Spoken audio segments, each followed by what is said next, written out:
Vidas, respirem e segurem a emoção, porque nós entramos em contagem regressiva. Falta um mês para o Enem.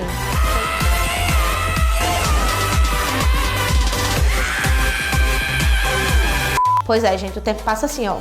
Vocês sabem como esse último mês de preparação é importante. Essa é a hora de tirar todas as dúvidas que restam sobre os conteúdos.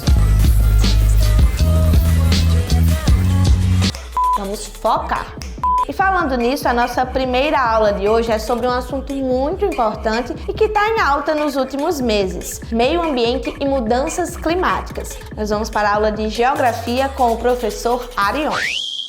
Fala moçada, fala meninada, aqui quem está falando é o professor Arion Charlo, mas pode me chamar só de Arion. Nesse programa TCM Nota 10, hoje vamos trabalhar com uma temática extremamente relevante para a sua preparação. Está se aproximando a prova do Enem, a tão temida e, sobretudo, desejada por vocês que se preparam. E aí, dentro do componente curricular de Geografia, no caderno de Humanas, primeiro dia do Enem, eu trouxe aqui para vocês uma temática extremamente relevante nessa reta final. Então, vem comigo aí, meninada.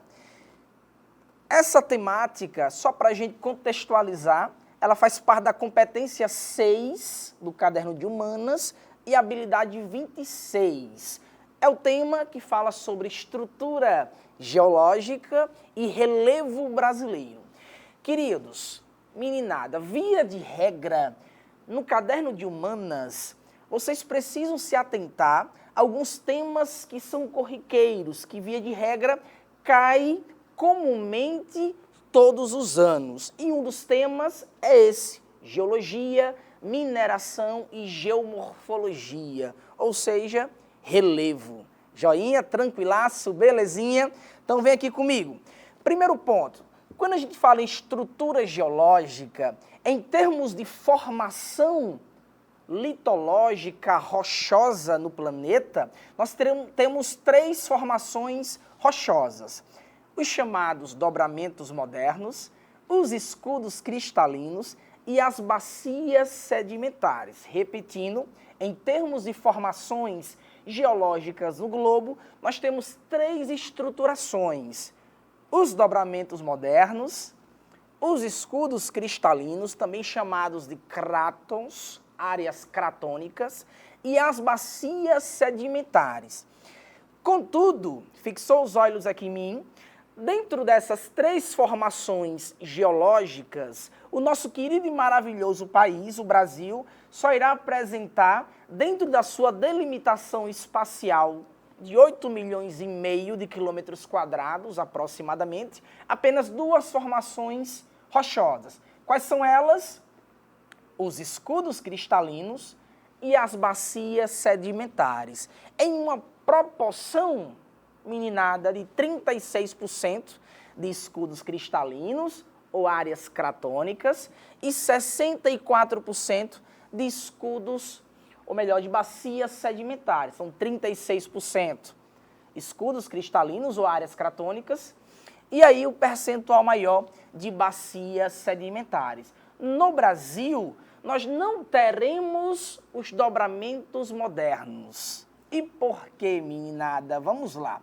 Os dobramentos modernos, eles perfazem áreas que chamamos de bordas ativas, tectonicamente falando. Então, via de regra, os dobramentos modernos, eles irão surgir, são paisagens montanhosas, elevações consideráveis, em áreas de encontro, de convergência de placas litosféricas ou placas tectônicas, elas mesmas que vocês estudaram ao longo dessa jornada estudantil. Joinha, essas placas litosféricas ou tectônicas, elas podem exercer 3 tipos de movimentos ou de dinâmicas: o movimento de intersecção, choque abrupto, chamado de movimento convergente. Nós podemos ter também um movimento de divergência, em que as placas irão se repelir, se afastar uma das outras, e o movimento transformante ou conservante, que elas irão apenas se deslizar uma sobre a outra. joinha, tranquilaço. Já os dobramentos modernos, mencionado há pouco, são áreas orogenéticas. Por que orogenéticas? Vem de orogênese. No latim, oro vem de montanha. Então, nós temos a formação de cadeias montanhosas, como, por exemplo, a Cordilheira dos Andes, na costa oeste da América do Sul, a cadeia montanhosa, ou Cordilheira do Himalaia, na porção central e meridional da Ásia, que nós teremos, claro, a maior elevação do planeta, o Pico ou Monte Everest, com 8.848 metros de altitude, quase 9 quilômetros em relação ao nível médio do oceano, os Alpes suíços, as cadeias rochosas norte-americanas, o Atlas no norte da África, enfim. Então essas cadeias montanhosas, principalmente Andes e Himalaia, surgiram no contato dessas placas. O Brasil, o nosso querido e maravilhoso país, se encontra em uma porção central de uma placa litosférica chamada Sul-Americana. E afirmamos que o Brasil está em uma borda passiva, ou seja, distante do contato abrupto dessas placas litosféricas. Por isso que o Brasil não apresenta em seu terreno, em sua geomorfologia, em sua paisagem ou relevo, cotas topográficas com altimetria considerável comparado a outras regiões do globo. Só para desencargo de consciência, a maior elevação do território nacional é o Pico da Neblina, na região norte, no estado do Amazonas, que vai ter aí uma cota topográfica em torno de 2.993 a 94 metros de altitude. Então, o Brasil irá apresentar uma paisagem muito pediplanizada, aplanada, ou seja, um território muito rebaixado, intemperizado, desgastado ao longo do tempo geológico, ao longo dos 4,6 bilhões de anos que tem a Terra, segundo a geologia. Tranquilaço, belezinha. Então, dentro dessas três formações, bora lá, não esqueçam, dobramentos modernos, escudos cristalinos ou crátons e bacias sedimentares, o Brasil só irá apresentar duas formações ou estruturas geológicas. 36% de escudos cristalinos e 64% de bacias sedimentares. Escudos cristalinos e bacias sedimentares ao longo da delimitação do território nacional, com mais de 8,5 milhões de quilômetros quadrados. Joinha, meninada, minhas potências elevadas ao infinito e além. Fixou os olhos agora em mim. Outra informação muito importante para vocês e que o Enem ama de paixão. Concentrou, fixou os olhos aqui. Quando a gente fala em estruturas geológicas, o Enem costuma dialogar com vocês associando com a economia nacional.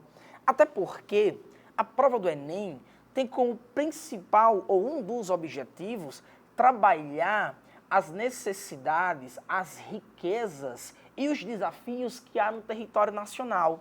Por isso que caem muitas questões de impactos ambientais, problemas sociais, urbanos e econômicos e também riqueza nacional, matérias-primas, recursos energéticos, hídricos, belezinha? E aí nós entramos em uma seara, dando continuidade nessa estruturação geológica do Brasil, que é a mineração do território nacional. Então, meninada, dentro aí dessas duas formações litológicas ou rochosas, escudos cristalinos e bacias sedimentares, nós podemos extrair alguns recursos energéticos importantes. Nas áreas cristalinas ou cratônicas, teremos a possibilidade de extrair minerais metálicos, como bauxita, que se extrai o alumínio, cassiterita, a xelita, tão explorada aqui no nosso território potiguar, em especial no Seridó, município de Currais Novos, se extrai muita xelita, foi muito importante durante a Segunda Grande Guerra. Hoje, as exportações são mais singelas do que já foi outrora. Tranquilaço, belezinha, minério de ferro, manganês, nióbio. Então, falou em minerais metálicos, essa extração, essa atividade mineradora se dá de maneira robusta, intensa, efervescente nas regiões cristalinas, terrenos cristalinos ou áreas cratônicas. Joinha, belezinha. Já as bacias sedimentares, é nelas onde há possibilidade de extração de hidrocarbonetos ou combustíveis fósseis. Hidrocarbonetos esses que no nosso território nacional podemos elencar o petróleo e o gás natural. Mas claro que no contexto global também há a extração de carvão mineral e do xisto betuminoso, mas para a nossa realidade, petróleo e gás natural. Então, belezinha, fixou os olhos aqui, ó, escudos cristalinos, extração de minerais metálicos, atividade mineradora, bacias sedimentares, possibilidade de extração de hidrocarbonetos ou combustíveis fósseis, como exemplo, no nosso território, petróleo e gás natural, nosso território nacional. Joinha, tranquilaço, belezinha? Então vem cá, ó. Mencionei para vocês que as estruturas geológicas correspondem a 3 bases rochosas, escudos cristalinos, dobramentos modernos e bacias sedimentares. A gente eliminou os dobramentos modernos porque não há essa formação no território nacional. Nós temos aí 36% de escudos cristalinos e 64% de bacias sedimentares. E aqui nessa outra lousa, nós temos 2 recortes imagéticos. Do lado esquerdo, a estrutura geológica do Brasil com os escudos cristalinos e as bacias sedimentares, em toda uma distribuição pela delimitação brasileira, espacial, territorial do Brasil.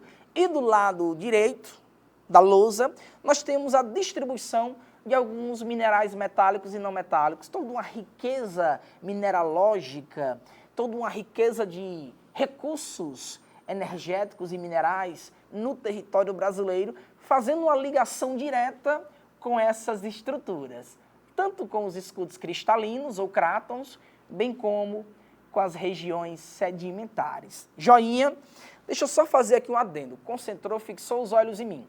Via de regra, quando vocês estudam geologia, vocês sempre revisam os grupos litológicos ou grupos rochosos.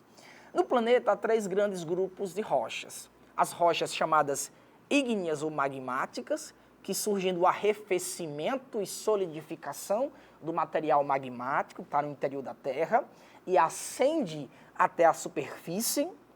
As rochas metamórficas, que surgem de rochas pré-existentes, que já existiam e passaram por um metamorfismo, um rearranjo mineral.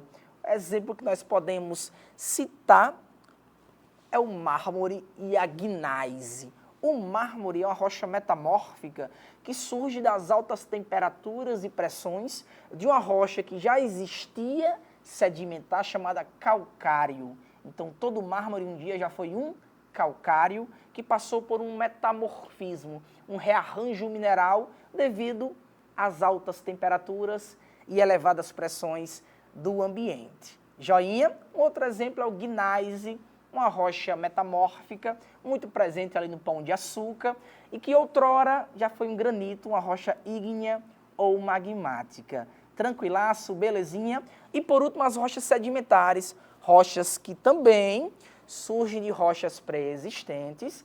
Essas rochas pré-existentes, ao passarem por um processo de intemperismo e erosão, esses sedimentos cimentam, ocorre uma diagênese, uma aglutinação, uma aproximação, surgindo assim a chamada rocha sedimentar. Os exemplos que nós conhecemos mais comuns no dia a dia é o arenito e o calcário, muito utilizado para a construção civil. Tranquilaço, belezinha, associando com as estruturas geológicas, bora lá. Nas regiões cristalinas, há a presença de rochas ígneas ou magmáticas e metamórficas. Por sua vez, nas bacias sedimentares, o próprio nome já diz muita coisa, há uma predominância das rochas sedimentares. Tranquilaço, joinha, então vem cá, continuando, concentrou aí na lousa. Aqui nós temos a classificação do relevo, bora lá. Até o momento falamos da estrutura geológica, litológica ou rochosa do Brasil, fazendo uma ponte, claro, com conceitos mundiais, conceitos que são importantes para a ciência, para a geologia. Aqui entramos agora na geomorfologia. Essa palavra geomorfologia vem de forma da Terra. Em outras palavras, é o que chamamos no dia a dia de relevo. Mas deixa eu simplificar para vocês, é uma paisagem. Então, relevo é sinônimo de paisagem, como também é sinônimo de geomorfologia. Então, a geomorfologia será a descrição paisagística de uma região. Regiões rebaixadas ou planícies com a presença de bacias hidrográficas ou corpos hídricos importantes, regiões de planaltos ou de serras, regiões montanhosas. Então, é todo um desenho, um desenhar da paisagem mediante agentes exógenos ou externos, como chuvas, ventos, variação térmica, bem como agentes internos, tectonismo, vulcanismo, abalos sísmicos, que irão moldar, construir e moldar, lapidar essa paisagem que tanto nos encanta. Joinha, belezinha. E aí, quando a gente fala em Brasil, há 3 classificações do relevo brasileiro. Já mencionei para vocês que o Brasil possui um relevo antigo. Meninada concentrou. Quando a gente fala em relevo antigo, para a geologia, algo antigo é datado do pré-cambriano e paleozoico. Quando vocês ouvirem falar em algo recente em termos de paisagem, geologia, relevo, associa a era cenozoica, que é a era mais atual desse planeta. Joinha, dentro aí do tempo geológico, tempo de 4,6 bilhões de anos, claro, segundo a ciência. Tranquilaço? E aí nós temos 3 classificações de relevo. A primeira, que foi de Haroldo de Azevedo. O Haroldinho classificou o relevo brasileiro de maneira muito singela, muito tranquila. Lá na década de 40, foi a primeira classificação, final do século, da primeira metade do século XX. E lá o Haroldinho de Azevedo classificou a paisagem brasileira em apenas 2 grandes unidades, os planaltos e as planícies.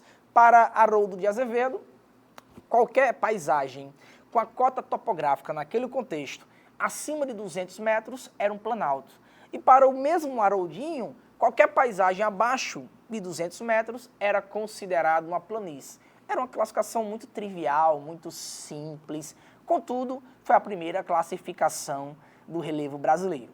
Já na década de 60, um outro professor da USP, já não está mais entre nós, o Aziz Nassib Absaber, classificou o Brasil de uma maneira mais complexa. Claro, ele trouxe ainda toda uma nomenclatura, toda uma classificação, utilizou a classificação do próprio Haroldo de Azevedo em planaltos e planícies. Porém, ele deixou a explicação dessa paisagem, como essa paisagem vai surgir, de uma forma mais complexa e ao mesmo tempo mais interpretativa. Para o Absaber, o que foi que ele tentou repassar em termos de unidade paisagística? Para o Absaber, o Planalto não era só apenas uma região mais elevada, mas é sobretudo uma região que está mais exposta aos elementos intempéricos, erosivos, chuvas, circulação atmosférica, ventos, variação térmica do dia para a noite.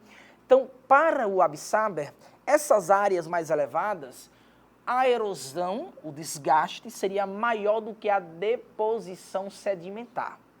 Por sua vez, o Absaber afirma que as planícies, regiões mais rebaixadas na paisagem, seriam regiões em que o processo deposicional seria maior que o processo erosivo. Ou seja, as regiões mais elevadas, expostas aos agentes intempéricos, o desgaste seria maior. Aqueles sedimentos, toda aquela sedimentologia, areia, silt, argila, pedregulhos, seixos, blocos rochosos, que foram desprendidos ou foram desgastados de uma estrutura maior, rochosa, pela gravidade e pelos elementos externos, ventos, chuvas, rios, serão deslocados pela gravidade para uma região mais baixa, se depositando nessa região mais baixa. Então, para o Absaber, as regiões mais baixas, elas irão funcionar como um depósito, recebendo o sedimento de uma região que foi desgastada, que são as regiões mais elevadas. Tranquilaço, belezinha. E por último, vem a classificação mais atual, que é a classificação do Jurandir Ross, também um ex-professor da USP, lá em 1989, ano aí histórico, queda do Muro de Berlim, Consenso de Washington, mas também foi a última grande classificação do relevo brasileiro. Um ex-professor da USP recebeu um convite do governo. Esse convite foi para ficar à frente de um projeto chamado Radan Brasil, para mapear a Amazônia. Ora, a Amazônia, ela era pouco conhecida. Claro que já se sabia, já era sabido, e toda uma riqueza, toda uma biodiversidade na Amazônia, toda uma riqueza hídrica e também de mineração. Contudo, existiam algumas áreas que o Brasil não conhecia afinco. E aí, o Jurandir Ross liderou uma equipe para mapear a região amazônica. Nesse intuito, ou nesse projeto, ora, o Jurandir foi esperto, aproveitou e classificou o relevo brasileiro por inteiro, utilizando esses recursos que, claro, vieram do governo federal, mas também tinha recursos ali da própria universidade, enfim. Foi um projeto que durou alguns anos, mas aí em 89 ele foi distribuído para a comunidade nacional. E aí nós tivemos a última grande classificação do relevo brasileiro, tá bom? Essa classificação trouxe aí uma nova unidade paisagística. Já tínhamos os planaltos e planícies de Haroldo e do Absaber. Agora o Jurandir Ross traz uma novidade. Que novidade seria essa? As depressões. Então, hoje o relevo brasileiro ele é classificado em planaltos, depressões e planícies. Para a gente facilitar aí para uma questão, planaltos são regiões mais elevadas, em que o processo de erosão é maior do que o de deposição e que as rochas são mais resistentes. As depressões são regiões que um dia já foram regiões de planalto, mas as rochas são mais vulneráveis, mais suscetíveis ao processo erosivo. Então elas rebaixaram, se tornando uma região mais rebaixada do que o planalto e vizinha a um planalto. É tanto que o Haroldo classificou nessa nova classificação 11 planaltos e 11 depressões, para mostrar que, de fato, do lado de um planalto sempre tem uma depressão. Podemos citar o planalto do Borborema, aqui no Nordeste brasileiro, e do Parnaíba, e entre eles nós temos a famosa depressão sertaneja. Tranquilaço? E a planície? Deixa eu dar um macete para vocês, de relevo. Falou em planície, meninada, lembre de água. Onde tem muita água, via de regra, a paisagem é mais rebaixada e nós temos ali uma planície se apresentando. Por exemplo, planície amazônica, uma planície que foi formada através da bacia hidrográfica do rio Amazonas, a planície do Velho Chico, do São Francisco, que também foi moldada mediante a bacia hidrográfica do rio São Francisco, a planície Tocantins-Araguaia, a planície do Paraná, a planície costeira, margeando todo o Atlântico, o litoral leste do Brasil. Joinha, belezinha, tranquilaça, vem pra cá. Vamos agora necrosar no subconsciente essas informações para a sua prova que se aproxima. Questão número 1 diz assim, ó, o Brasil é um dos maiores produtores e exportadores de recursos minerais. E entre seus principais produtos estão o minério de ferro, o manganês e a bauxita que se extrai, o alumínio, que são matérias-primas essenciais para vários ramos do setor industrial. Joinha. Sabe-se que essa riqueza em reservas de minerais metálicos está diretamente atrelada à sua estrutura geológica. Ora, que estrutura geológica seria essa?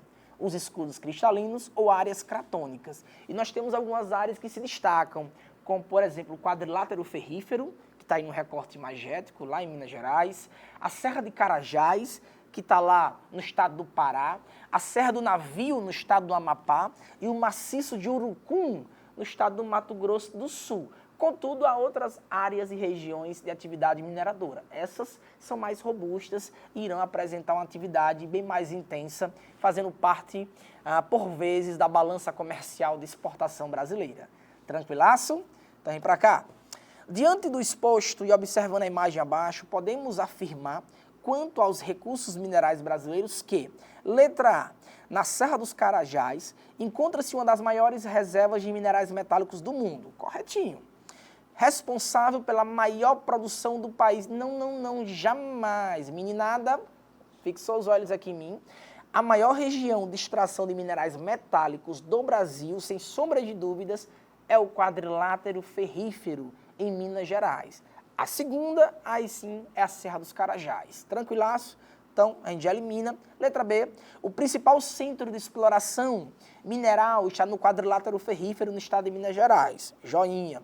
E entre os principais recursos extraídos estão minério de ferro, show, bauxita, tranquilo, e carvão mineral. Não, jamais. Carvão mineral é um combustível fóssil, é um hidrocarboneto. E os hidrocarbonetos ou combustíveis fósseis, eles são extraídos em regiões sedimentares e não em escudos cristalinos. Se você furar um terreno cristalino, você pode encontrar muitos minerais metálicos.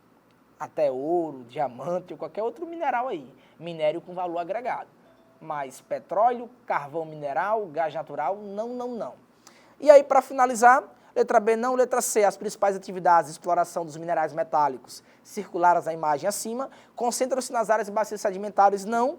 E aí nós temos como gabarito, letra E, as principais jazidas e minerais metálicos são encontrados na Serra do Carajás e no quadrilátero ferrífero, nas áreas formadas geologicamente por escudos cristalinos. Tranquilaço, a gente gabaritou uma questãozinha só para que você possa chegar mais preparado para o primeiro dia de prova que se aproxima. Tranquilo? Então, meninada, ficamos agora em um instante, depois retorno para outros blocos e para a gente também reforçar alguns temas para a prova que se aproxima. Até mais. Fui. Se cuidem. Oxi, Maria. Fala, moçada. Mais uma vez estamos aqui para falar do componente curricular de Geografia do Caderno de Humanas. E nesse bloco vamos dialogar um pouquinho sobre o tema migrações. É óbvio que ao falar em migrações, a gente precisa resgatar alguns conceitos ao longo da aula de aspectos demográficos. Joinha, tranquilaço, então vem comigo. Meninada, as migrações, quando a gente fala em migrações, a gente fala em fluxos. Migrar é um ato de deslocar, de transladar.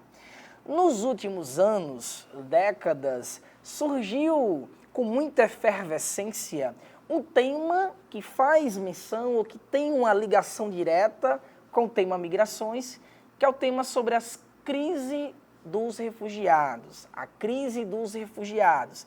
Então, o nosso tema de hoje será migrações e a crise dos refugiados. Deixa eu fazer logo um preâmbulo aqui para vocês. Ao falar sobre migrações, ora, migrar é um ato de deslocar. Joinha, belezinha. Contudo, vez ou outra, vocês encontram em textos auxiliares, em texto base, comandos de questões, alternativas ou itens, termos como imigração e emigração. Deixa eu, só para desencargo de consciência, organizar o subconsciente de vocês. Meninada, as migrações, elas podem ocorrer ou podem se materializar de duas grandes maneiras. As chamadas migrações internacionais e as migrações nacionais. As migrações internacionais, claro, são aquelas que ocorrem entre nações diferentes, entre estados-nações diferentes. Já as migrações nacionais são aquelas que ocorrem na mesma delimitação espacial nacional. Joinha? Além disso, precisamos observar que nessas migrações internacionais surge o termo imigração e emigração. Contudo, todavia, nas migrações nacionais, jamais vocês poderão utilizar o termo imigrante e emigrante. Por exemplo, utilizar em um texto dissertativo ou mesmo no dia a dia conversando com um colega, olha, fulano de tal é um imigrante paulista no Nordeste brasileiro, ou Beltrano é um emigrante gaúcho no Centro-Oeste. Esses termos estão equivocados. A palavra imigrar e emigrar, se vocês forem procurar no dicionário, imigrar seria a entrada, emigrar seria a saída, joinha. Mas esse cenário de emigração, saída e imigração, entrada, dentro de um fluxo migratório, de um deslocamento populacional, ele só se configura nas migrações internacionais. Joinha? Então, por exemplo, um brasileiro foi cursar medicina em uma cidade boliviana chamada Santa Cruz de la Sierra. Ao sair do Brasil, ele será um emigrante brasileiro. Ao entrar no território boliviano, ele se configura, nesse caso, como um imigrante brasileiro na Bolívia, porque ele está entrando em um país que não é o seu de origem.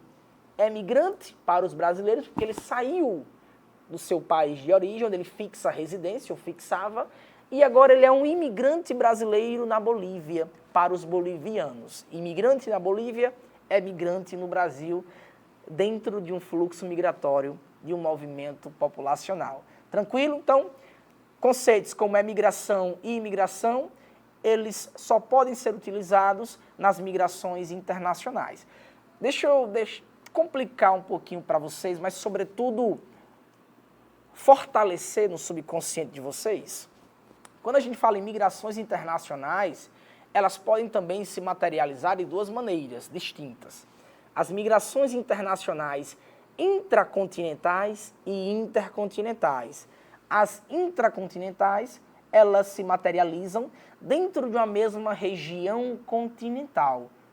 Repetindo, um brasileiro, ao sair do seu país de origem e entrando na Bolívia, em um país que não é o seu de origem, dentro de uma região continental, que é o continente sul-americano. Agora imagine, meninada, moçada, que um brasileiro foi fazer um intercâmbio, foi participar de um intercâmbio em Dublin, na Irlanda. Também se configura como um movimento migratório internacional ou externo, nesse caso do tipo intercontinental, que é entre continentes distintos, diferentes. América do Sul, Brasil, Irlanda, Europa. Joinha, tranquilaço? Dito isso, agora a gente pode falar um pouquinho mais sobre as migrações internacionais ou externas, pegando o gancho da crise dos refugiados. Meninada, refugiado é toda pessoa que se desloca dentro do globo de maneira compulsória, obrigatória, forçada. E todo refugiado, ele sai do seu país de origem por diversos motivos.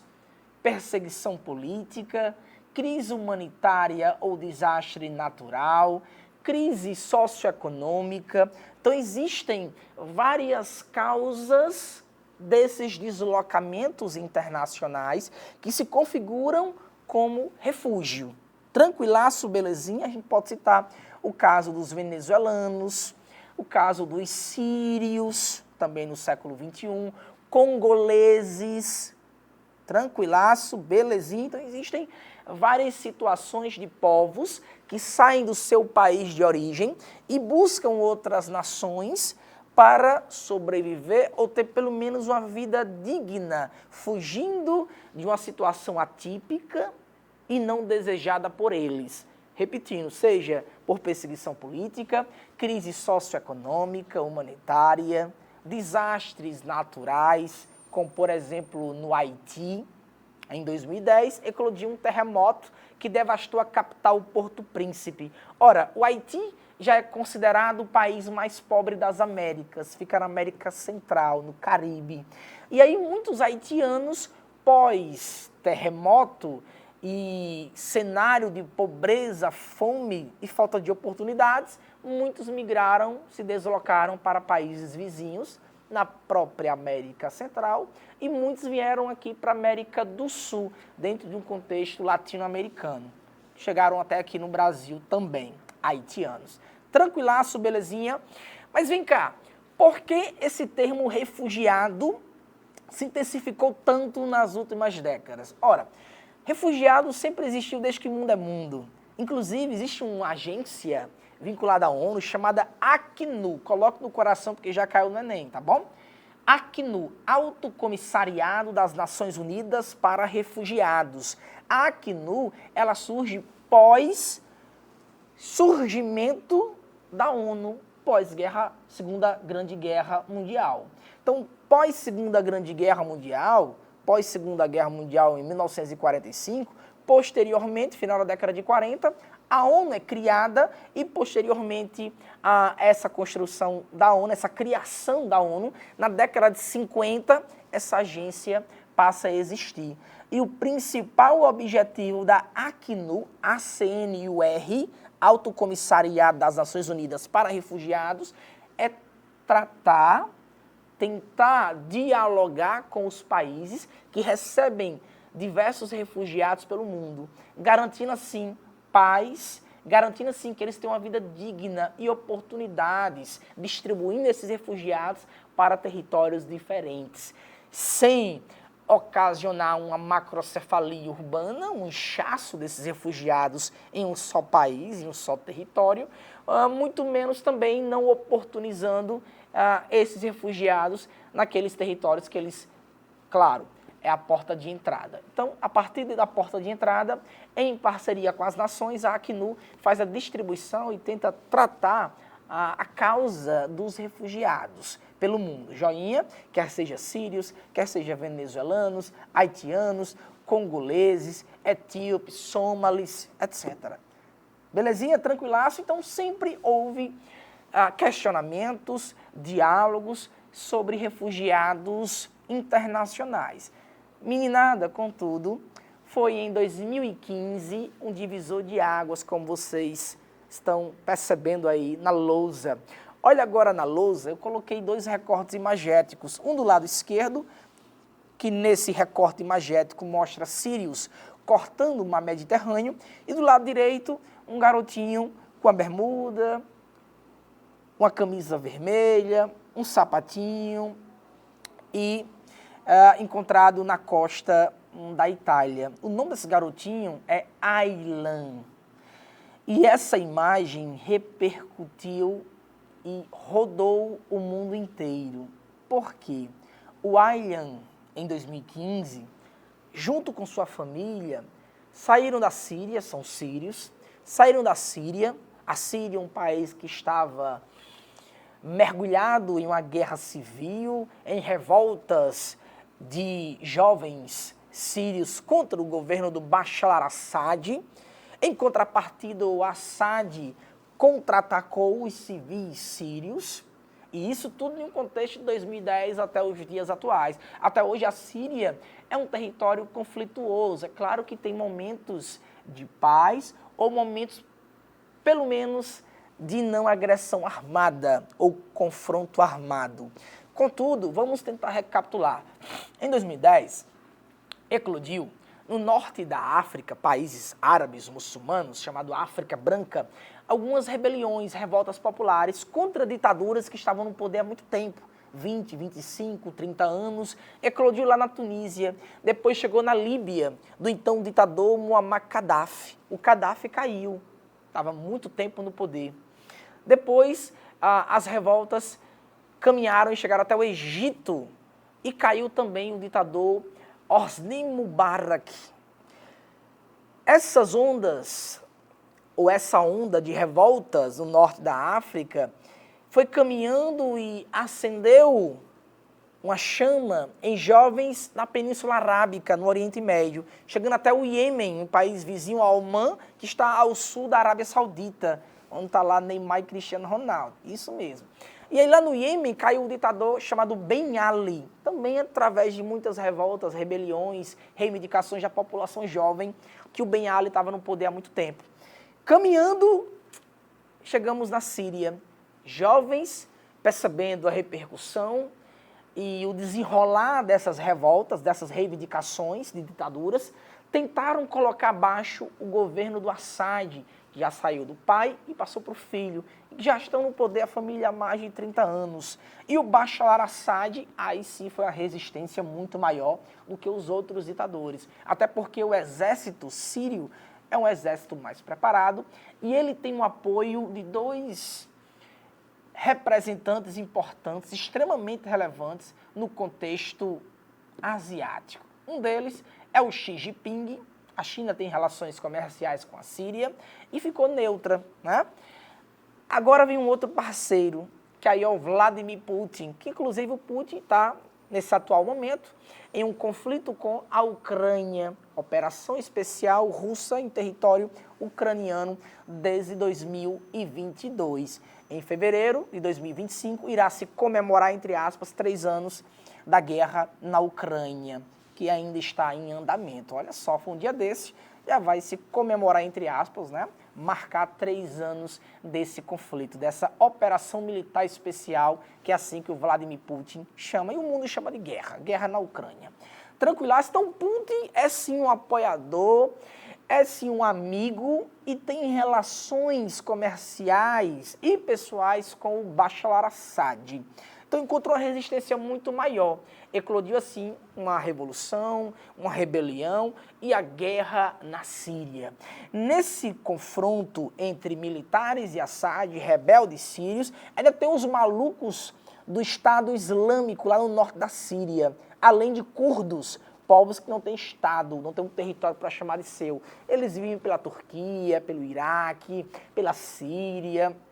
Joinha, então eles estão no norte, assim como também representantes do Estado Islâmico, um grupo terrorista fundamentalista islâmico, tá bom? Que também querem uma fatia ali no território da Síria. Então começou todo esse confronto entre esses grupos, rebeldes, jovens sírios, que queriam colocar abaixo o governo do Assad e militares pró-Assad. Nesse confronto, ou nesse fronte de batalha, quem mais perdiam eram os sírios que estavam, desculpa o termo, estavam nem aí para esse conflito, para essa guerra.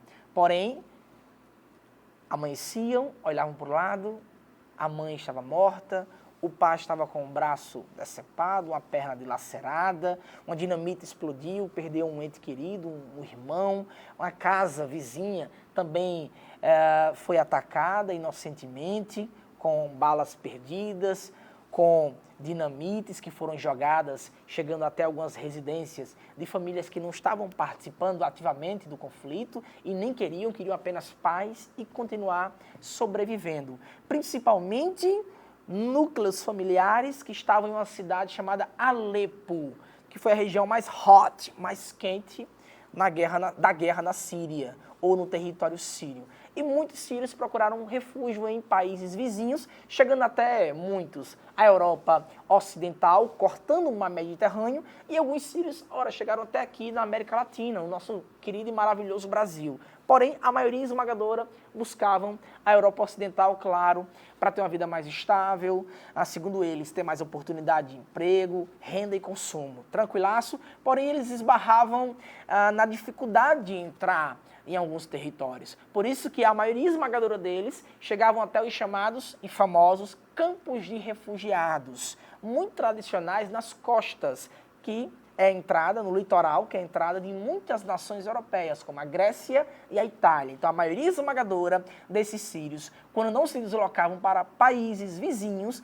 ali na Ásia, no Oriente Médio ou até mesmo no leste europeu, eles cortavam o mar Mediterrâneo, arriscando a vida, como vocês estão vendo na imagem, em embarcações sorrateiras, sem nenhuma preparação para fazer a travessia, para arriscar a vida e chegar até a Europa. Segundo eles, muitos deles, era melhor arriscar a vida em uma embarcação sem condições e, claro, podendo sobreviver e ter uma vida digna, do que ficar e sem saber o que poderia acontecer no dia seguinte.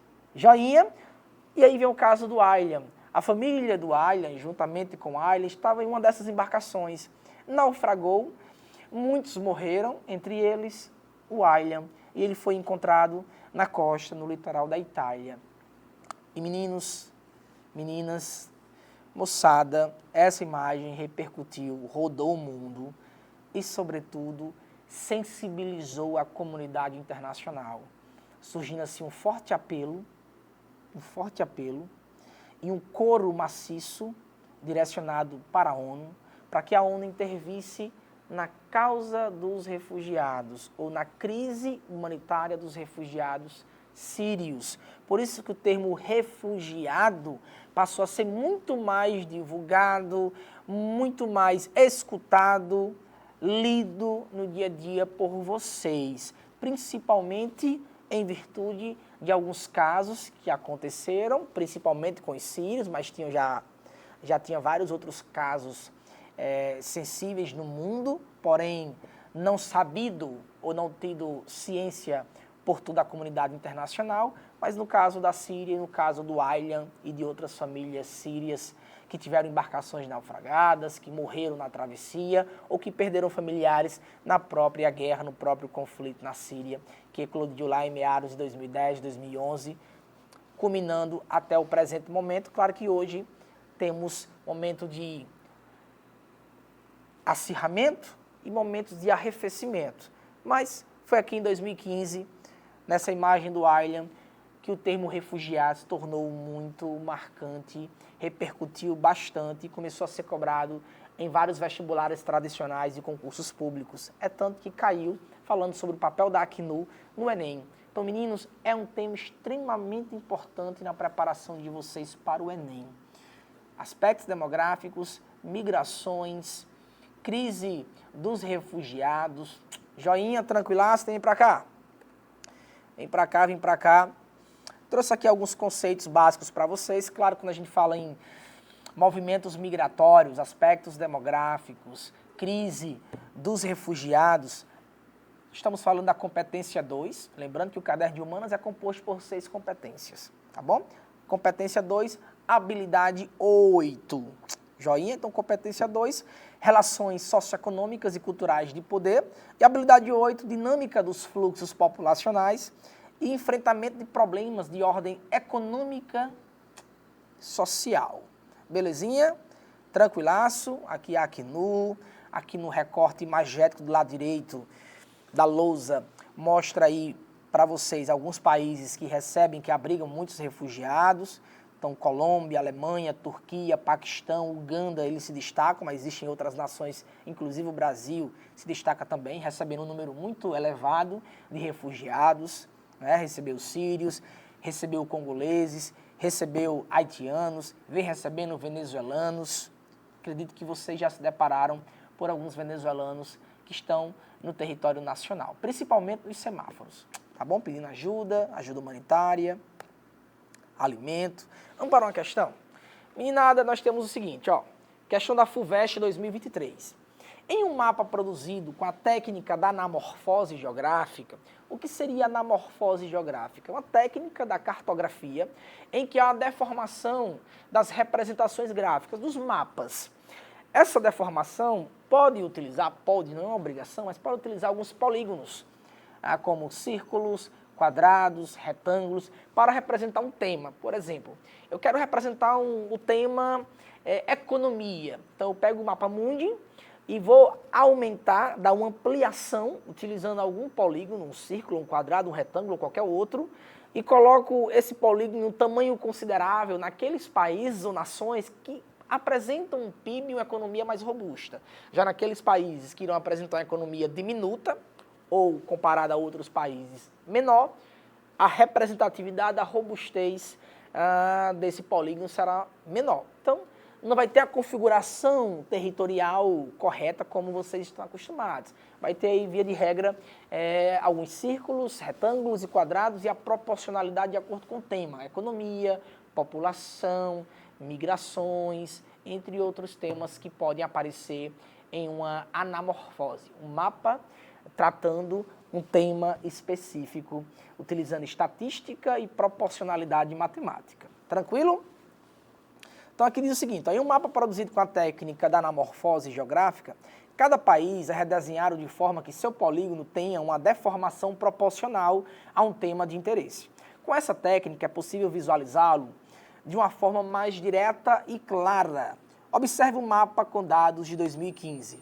Nesse mapa, notem que aí está mostrando, sobretudo, o contexto global, mas esse contexto, esse mapa global, vai deixar a América de maneira muito estreita, diminuta. Pode ver aqui, ó, no lado esquerdo da lousa, o recorte magético, mas sobretudo do lado esquerdo da imagem. Dá para ver a América bem fininha, bem diminuta. Quando você vai para a parte central do mapa, aí sim tem uma intensificação, uma robustez na África e em partes da Ásia. A Oceania também está diminuta. Então vem para cá para o comando da questão, meninada. Os dados representados no mapa são condizentes com item A, número de nascidos vivos, de nascimentos vivos. Alternativa B, produto interno bruto. C, total de população urbana. D, produção de petróleo. Ou alternativa E, refugiados conforme o país de origem.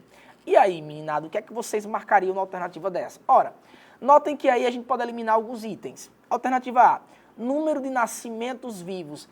Essa anamorfose não tenta passar para vocês esse tema ou essa discussão, esse diálogo. Alternativa B, produto interno bruto. Não, jamais. Notem que países como Síria, Sudão, Somália são países periféricos, subdesenvolvidos, com economia singela em comparação a outros países que irão apresentar uma produção e uma riqueza muito maior. Tranquilaço? Letra C, total de população urbana, também não. Via de regra, os núcleos urbanos estão em regiões mais desenvolvidas, regiões mais centrais do globo. Alternativa D, produção de petróleo. Você poderia ficar até um pouco confuso nesse aspecto, porque tem algumas nações do Oriente Médio, da Península Arábica e do Norte da África, mas também não seria o nosso gabarito. E o nosso gabarito, a alternativa é refugiados conforme o país de origem. Joinha? Então, há muitos refugiados do Afeganistão, do Paquistão, somalis, até porque hoje a Somália é um estado falido, governado por piratas somalis, República Democrática do Congo, Burundi, Sudão, Síria, por todo um contexto também da guerra na Síria, entre outras nações na África subsaariana, na Ásia Central e Oriente Médio. Tranquilo? Então, gabarito, alternativa E. Aqui uma segunda questão mostra a distribuição de refugiados pelo globo. Então notem que por mais interessante que seja o número de venezuelanos em território nacional, o Brasil não é nem de longe o país que mais recebe refugiados em um contexto contemporâneo de crise dos refugiados. O país que tem recebido um quantitativo demográfico maior é a Colômbia, principalmente pela proximidade com a Venezuela.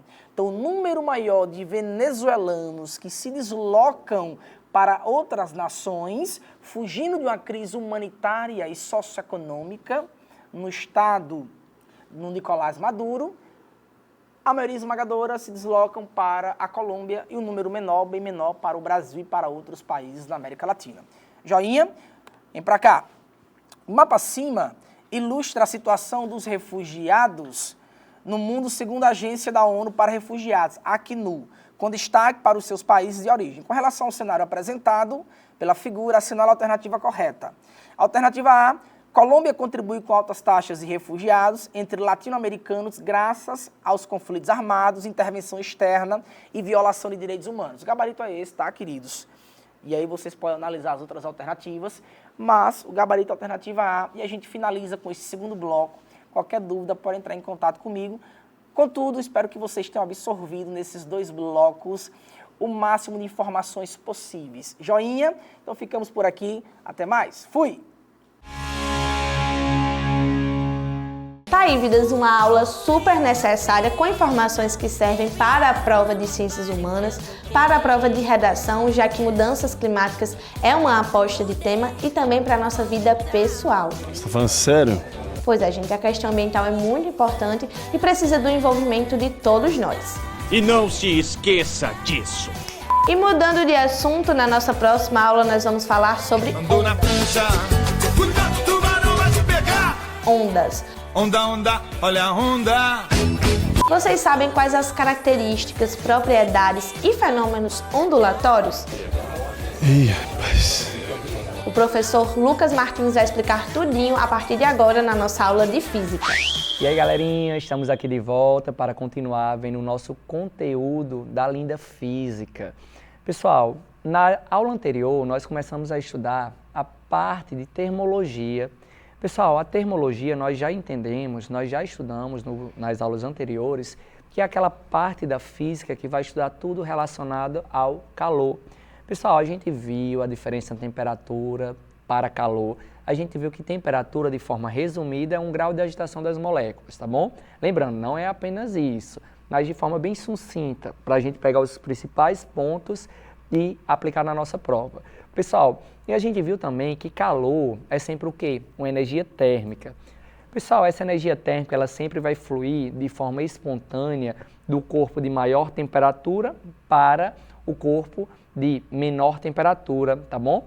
E quando ela flui do corpo de maior temperatura para o de menor temperatura, esse processo de transferência de energia térmica é o que a gente chama de calor. Galerinha, esse processo de transferência de calor pode acontecer de 3 formas diferentes, que nós estudamos na aula anterior, que é a nossa o quê? Condução, convecção e irradiação. Pessoal, a gente lembra que a condução é aquele processo que acontece de molécula a molécula, então eu preciso de meio material para essa energia térmica se propagar. Convecção vai acontecer quando eu tenho uma diferença de densidade. Galera, na questão falou de densidade, sem medo de errar, pode marcar convecção, tá bom? Pessoal, irradiação é sempre quando tem alguma onda eletromagnética. O principal exemplo de ondas eletromagnéticas que nós vamos ter é justamente o Sol, certo? Então, falou em Sol, transferência de calor vindo do Sol ou passando pelo vácuo, só existe uma possibilidade passando pelo vácuo, que é o nosso processo de irradiação. Tranquilo? Então, ó, vamos aqui para mais uma questão do Enem. Pessoal, essa questão aqui do Enem 2021 diz o seguinte: na cidade de São Paulo, as ilhas de calor são responsáveis pela alteração da direção do fluxo da brisa marítima que deveria atingir a região de Mananciais. Mas ao cruzar a ilha de calor, a brisa marítima agora encontra um fluxo de ar vertical que transfere para ela energia térmica absorvida das superfícies quentes da cidade, deslocando para altas altitudes. Pessoal, então, ó, vamos aqui. Ele está dizendo aqui, só pega aqui o marca-texto, pronto. Ele está dizendo que tem um fluxo de ar vertical. Pessoal, quando eu falo fluxo de ar vertical, é porque esse ar ele está subindo ou descendo. Galera, e o ar ele só vai subir e descer por meio de qual fenômeno? Por meio do fenômeno da diferença de densidade, tá bom? Pessoal, quando tem uma diferença de densidade, nós vamos lembrar que aquele que é mais denso, ele acaba o quê? Descendo, e o menos denso, ele acaba subindo, tá bom? Tranquilo? Pessoal, aí ele diz o seguinte, que transfere para ela a energia térmica absorvida das superfícies quentes na cidade, deslocando-a para altas altitudes. Dessa maneira, há condensação e chuvas fortes no centro da cidade, em vez de na região de Mananciais. A imagem apresenta os 3 subsistemas que trocam energia nesse fenômeno. Então, aqui ó, nós vamos ter uma imagem. No processo de fortes chuvas no centro da cidade de São Paulo, há 2 mecanismos dominantes de transferência de calor. Então, ó, os 2 mecanismos dominantes aqui vai ser entre o Sol e a ilha de calor, e entre a ilha de calor e a brisa marítima. Galera, então vamos lá, ó. Primeiro, ele quer saber quais são esses mecanismos. Tome cuidado, a palavrinha aqui, ó, respectivamente. Galera, então, ó, primeiro aqui vai ser o processo de transferência entre Sol e ilha de calor. Vocês vão lembrar que eu falei no início dessa nossa aula aqui, que sempre que falou em Sol, o processo de transferência de propagação de calor entre o Sol e a Terra é justamente qual processo? É o processo de irradiação. Então, pessoal, a gente já sabe que a nossa primeira resposta aqui tem que ser irradiação, ó. Então, a resposta pode ser letra A ou letra B, tranquilo? Pessoal, e o segundo processo? O segundo processo de transferência de calor é entre a ilha de calor e a brisa marítima. Pessoal, então o processo de transferência de calor entre ilha de calor e brisa marítima acontece justamente por meio de quê? Ó? Do fluxo de ar vertical. Então acontece por meio que o ar, ó, ele vai subir e descer. E a subir e descer é por conta de quê? Da nossa diferença de densidade. E essa diferença de densidade acontece em qual fenômeno de propagação de calor? Na convecção. Então, resposta, letra A. Tranquilo? Pessoal, próxima questão do Enem. Então, vocês vão vendo, galera, que esse conteúdo dele é muito recorrente. Sempre cai questões do Enem classificadas como fáceis. Vamos lá, ó. Eu quero saber o seguinte, quais são os processos de propagação de calor relacionados à fala de cada personagem? Então, vamos ler aqui a tirinha. ele diz, então veja, é o calor do sol que nos mantém aquecidos, não completamente. Como assim não completamente? Aí o outro garoto fala, luvas. Pessoal, antes de falar sobre isso aqui, nós vamos ter o seguinte, essa fala do menino, fisicamente falando, ela está o quê? Errada, né? Pois ele está dizendo que o que mantém ele aquecido vai ser justamente o quê? Vai ser justamente, perdão, deixa eu só ver aqui. Pessoal, ó, então vamos lá. Nós vamos ter aqui dois processos de propagação de calor que acontece. Pessoal, o primeiro processo é justamente quando o calor é o sol que nos mantém aquecidos. Então, o primeiro personagem diz que é o sol. Pessoal, falou em sol. A gente já viu na questão anterior que falou em sol. Então, o processo de calor é qual? Ó, é a irradiação. Tranquilo?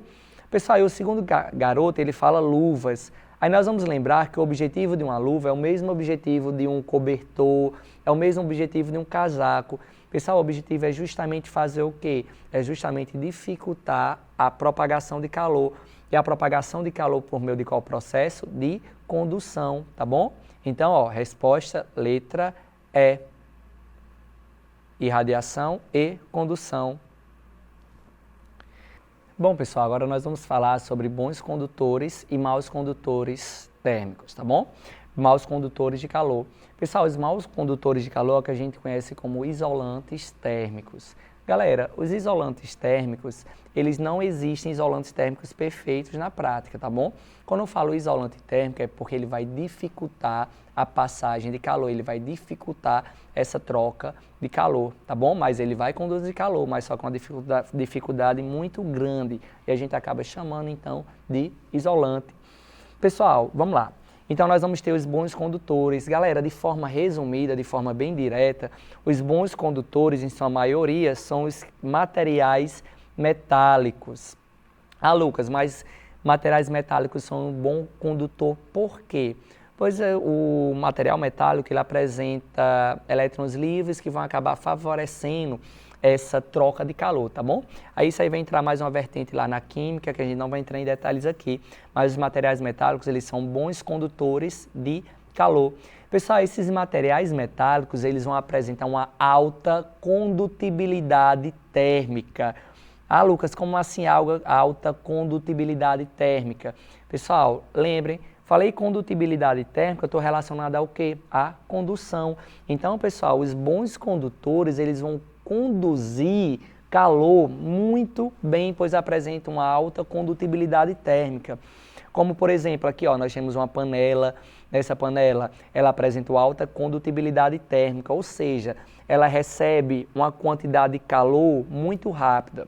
Aí lembre, do jeito que ela recebe quantidade de calor rápida, ela também vai perder, tá bom? Pessoal, e os maus condutores, de forma resumida, são aqueles materiais que não são metálicos, tá bom? De forma bem simplificada, como por exemplo, um ar é mau condutor, gelo é um mau condutor, madeira é um mau condutor, plástico também são maus condutores. E eles são maus condutores, pois eles apresentam uma baixa condutibilidade térmica, ou seja, a transferência de calor deles em um certo intervalo de tempo é baixa, diferentemente dos materiais metálicos. Pessoal, por exemplo, ó, nós temos aqui o iglu. Iglu é um bom condutor térmico? Não, né? Ó, formado de gelo. Pessoal, isopor também não é um bom condutor térmico, é um isolante. Tranquilo? De boa? Galera, quando eu era pequeno, eu costumava assistir o Pica-Pau. Em um dos episódios do Pica-Pau aparecia um pinguim, que agora eu esqueci o nome dele. Mas apareceu o pinguim e ele morava numa casa de gelo. Na época, eu com 8, 9 anos, eu não entendia nada de física, eu ficava me perguntando como é que o pinguim, ele, em uma região muito fria, vai fazer uma casa de gelo. Aí eu ficava pensando, isso não vai deixar a casa mais fria ainda, não? Porém, pessoal, isso aí é a física que explica. Vamos lá. A gente sabe que o gelo, ele é o quê? Um mau condutor de calor. Então, ó, vou desenhar aqui uma pessoa aqui dentro. Pessoal, quando essa pessoa está aqui dentro, a gente sabe que a temperatura corporal dela é em média aí 36 graus Celsius. O que vai acontecer aqui é o seguinte, a temperatura do ambiente está aqui, vamos supor, 0 graus Celsius. Então a temperatura do corpo da pessoa é menor do que a do ambiente. Pessoal, se a temperatura do corpo da pessoa é menor do que a do ambiente, o que vai acontecer de forma espontânea é o nosso corpo acabar perdendo energia térmica para o ambiente.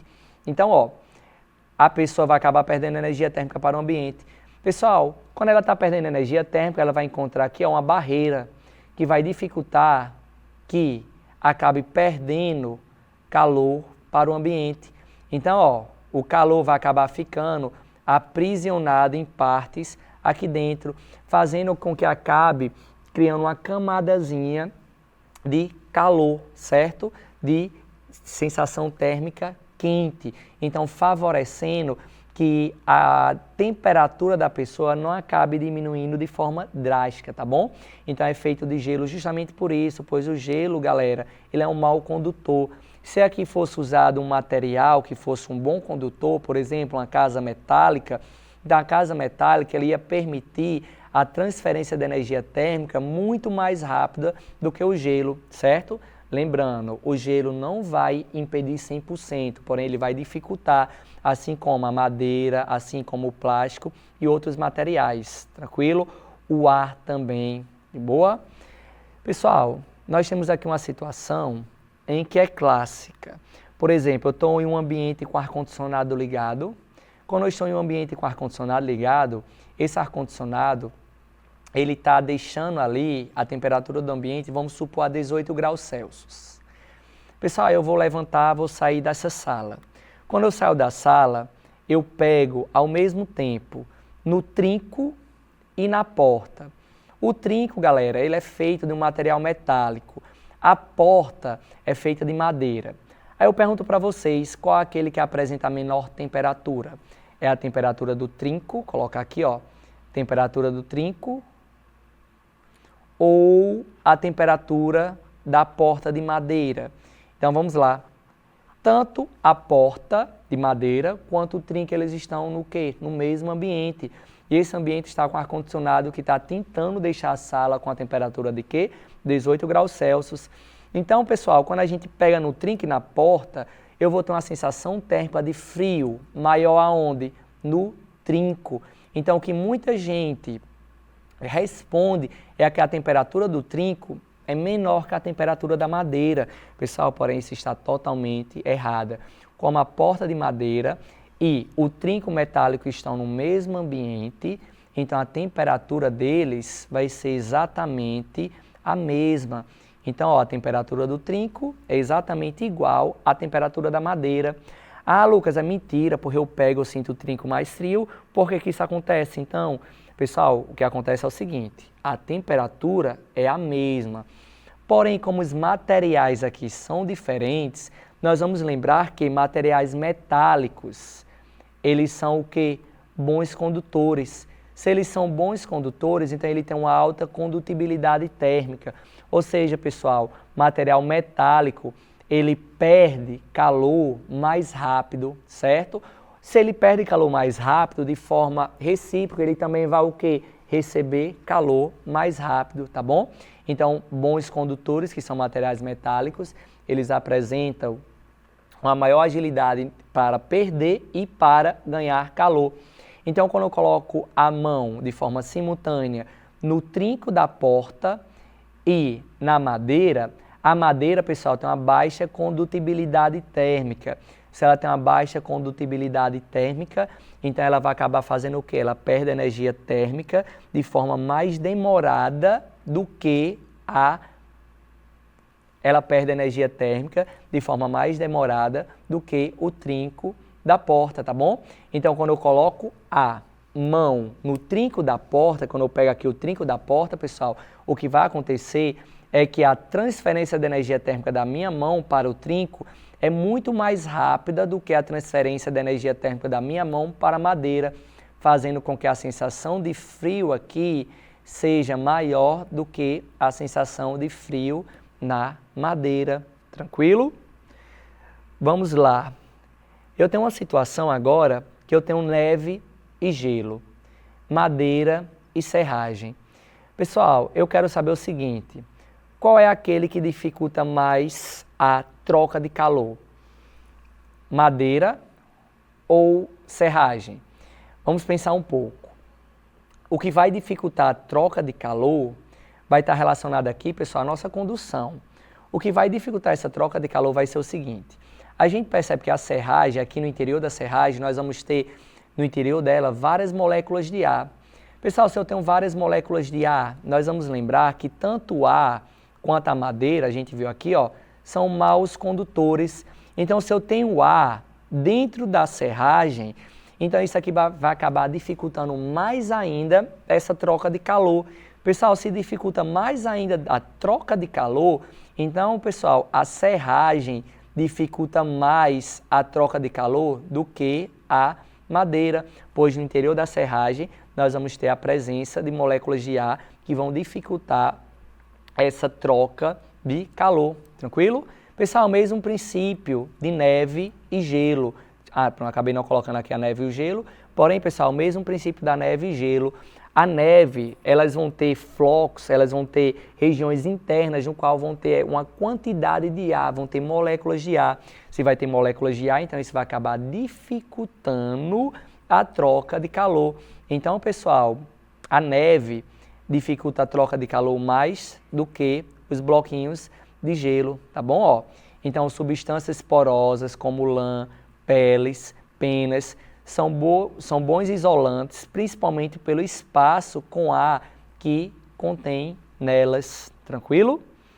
Pessoal, mais uma questãozinha aqui do Enem. Nós vamos ter o seguinte. Alguns recipientes de cozinha apresentam condutividade térmica apropriada para condicionar e servir alimentos. Assim, os alimentos condicionados podem manter a temperatura após o preparo por um tempo maior. O quadro contém a condutividade térmica de diferentes materiais utilizados para a produção desses recipientes. Considerando recipientes de mesma espessura, qual o material recomendado para manter o alimento aquecido por um maior intervalo de tempo? Pessoal, então a questão ele quer saber qual o material que vai manter esse alimento aquecido por mais tempo. Pessoal, pense comigo. Se eu quero manter esse alimento aquecido por mais tempo, eu quero que ele acabe perdendo calor mais rápido ou que demore mais. Então, eu quero que o quê? Ele demore mais a perder calor. Pessoal, se eu quero que ele demore mais a perder calor, então que coloca esse alimento em um bom ou mau condutor de calor.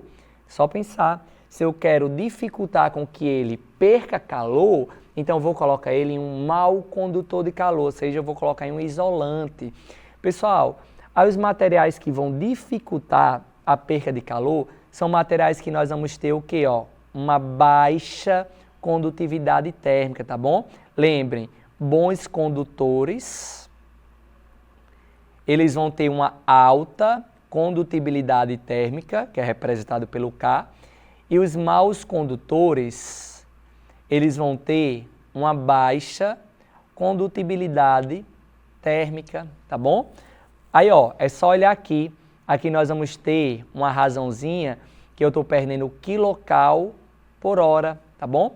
Pessoal, então a situação que eu estou perdendo aqui, a menor quantidade de calor em um certo intervalo de tempo, é justamente a nossa cerâmica. Então, resposta... um minutinho. A resposta vai ser a cerâmica, pois ela apresenta, pessoal, o menor valor de condutibilidade térmica. Então, a cerâmica está perdendo 0,40 kcal por hora, enquanto o cobre, por exemplo, ele está perdendo 332 quilocalorias por hora. Então, aquele que apresenta a maior perca de calor, a menor perca de calor é justamente a cerâmica. Então, a resposta, letra E. Tranquilo? E aí, galerinha, estamos de volta aqui para continuar com nossa aula de física. Pessoal, nesse nosso segundo bloco, nós vamos introduzir aqui um novo conteúdo muito recorrente na nossa prova, que é o conteúdo de ondulatória. Então, agora a gente vai falar um pouco sobre ondas, sobre ondulatória. Pessoal, quando eu falo ondulatória é uma das frentes da física que, se a gente for analisar a prova do Enem de 2009 até 2023, esse tem sido um dos conteúdos mais recorrentes da prova. Pessoal, em nenhum desses anos o Enem deixou de colocar a questão de ondulatória. Então vamos ver aqui o que é que vai ser a nossa ondulatória. Como o próprio nome já fala, a ondulatória vai ser aquela parte da física que vai estudar o quê? As ondas, tranquilo? Ah, Lucas, mas o que é uma onda? É a onda do mar? Pessoal, ali também é um fenômeno ondulatório. Porém, nós vamos associar aqui, fisicamente falando, a onda como se fosse o quê? Uma perturbação. Pessoal, essa perturbação, ela vai se propagar. E quando ela se propagar, ela vai sempre transportar energia. Mas lembrem, onda transporta energia, mas nunca vai transportar o quê? Matéria. Tranquilo? Então, pessoal, ondulatória é aquela parte da física que vai estudar a onda. E a onda é o que mesmo? É uma perturbação. E essa perturbação vai acabar fazendo o quê? Se propagando. Pessoal, quando ela se propaga, ela pode se propagar em meios materiais ou no vácuo. E quando ela está se propagando, ela vai sempre transportar o quê? Matéria? Não, não transporta matéria. Transporta o quê? Energia e nunca transporta matéria. Tranquilo? Então, ó, vamos lá. Exemplos de ondas que nós temos, pessoal, nesse exato momento, vocês estão me escutando e vocês estão me escutando justamente por conta de qual tipo de onda? É uma onda sonora, tá bom? Que é um tipo de onda mecânica que a gente vai ver já já. Pessoal, então, ó, o som é um tipo de onda. Ah, professor, eu faço crossfit. Lá no crossfit, pessoal, tem uma partezinha, professor, que eu pego uma corda e começo a ficar movimentando a corda. Ou seja, galera, ali você está fazendo o quê? Uma perturbação na corda. Quando você faz essa perturbação na corda, essa corda vai se propagar. E quando essa corda se propaga, pessoal, ele está gerando justamente o quê? Um fenômeno ondulatório. Então, uma onda na corda é um tipo de onda. Pessoal, o famoso micro-ondas também funciona por meio de estudos que foram feitos na nossa ondulatória, tá bom? Tranquilo? Pessoal, se são micro-ondas, o próprio nome já fala, são ondas o quê? Curtas. Então vão ser ondas que a gente vai ver já já, que ela tem um baixo comprimento de onda. Então vamos continuar aqui. Pessoal, dentro de onda, a gente já entendeu então que a ondulatória vai estudar a onda, e a onda é o quê? É uma perturbação. Essa perturbação faz o quê? Se propaga. E quando ela se propaga, ela vai sempre transportar o quê? Energia, nunca matéria. Pessoal, essa onda ela pode se propagar em meios materiais ou no vácuo. A partir disso, nós vamos classificar as nossas ondas em 3 tipos de classificação. Posso classificar em relação à natureza, em relação à direção de vibração e em relação à direção de propagação. Ah, Lucas, mas qual é a diferença? Vamos lá.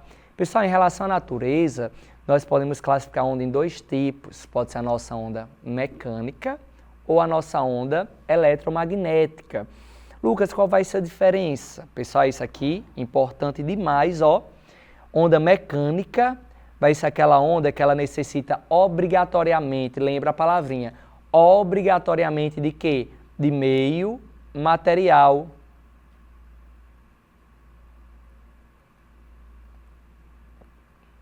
Então, nossa onda mecânica precisa de meio material. Já a onda eletromagnética, ela pode se propagar em meio material ou no vácuo.